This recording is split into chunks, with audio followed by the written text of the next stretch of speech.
How to get started with Exodus Wallet. First, you download the official Exodus Wallet application in the App Store or Play Store.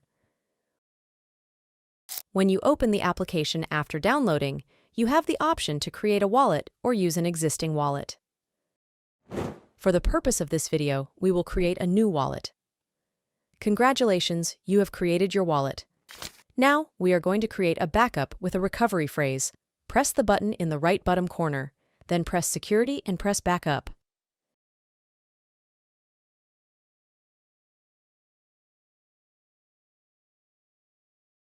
Now tick the checkbox that you understand the risks of sharing your secret phrase.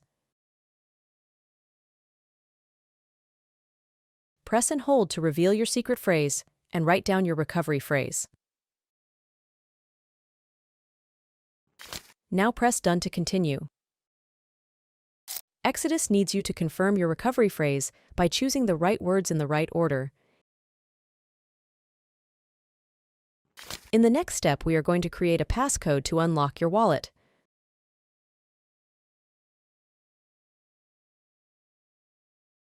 Congratulations! You have now set up your wallet for trading. Thank you for watching this tutorial. If you enjoyed this video, make sure to hit the like button and subscribe to our channel.